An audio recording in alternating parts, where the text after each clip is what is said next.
Bienvenue dans cette 4e vidéo sur le domaine de la propreté et de l'image de votre salon de coiffure.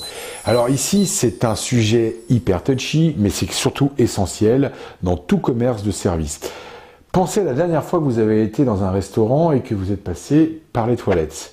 Bien souvent, si les toilettes sont sales, on s'imagine la cuisine et cela peut être un élément qui nous dit on ne reviendra plus jamais dans ce restaurant.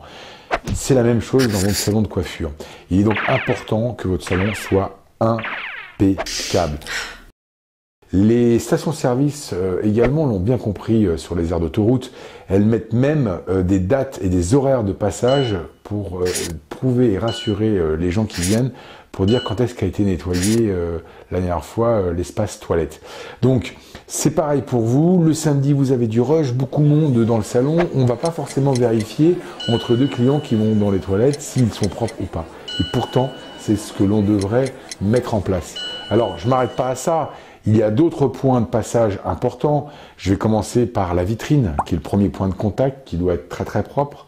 Mais derrière, ça va être les miroirs, le sol, les tablettes, l'espace d'attente, mais aussi les peignoirs, les outils. Bref, il va falloir lister l'ensemble des choses que vous allez devoir checker, comme un pilote d'avion, et vérifier régulièrement qu'ils sont nickel. Et je terminerai par la caisse, qui est le dernier point de contact. Là aussi, il faut que ça soit toujours très très propre. Vous retrouvez dans mon livre l'ensemble donc de ces points qu'il faut vérifier de façon régulière. N'oubliez pas que la propreté est vraiment un élément qui permet de fidéliser un client ou à l'inverse de le faire fuir. Donc il est essentiel en termes d'image de travailler là-dessus de façon à ne pas avoir de problème. Par contre, là où ça devient plus compliqué, c'est quand vous allez répartir les tâches. Effectivement, dire aux collaborateurs de nettoyer leur espace de coiffage, ça devient des fois parfois compliqué. Donc il faut mettre en place une réunion ou en tout cas d'intégrer dans les missions du collaborateur le fait de nettoyer son espace de façon régulière quand il a un peu de temps, mais aussi de faire un roulement pour pouvoir nettoyer l'espace vente, nettoyer la vitrine ou nettoyer le sol. Car je peux comprendre qu'on n'a pas toujours les moyens de se payer une femme de ménage et c'est assez régulier dans les salons de coiffure.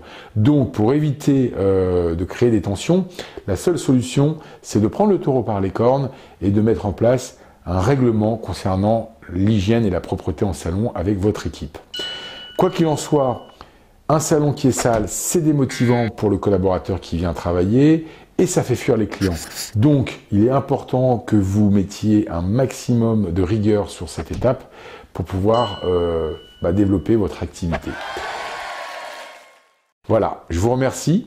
On se retrouve pour la prochaine vidéo, 5e domaine, sur le comportement de l'équipe en salon.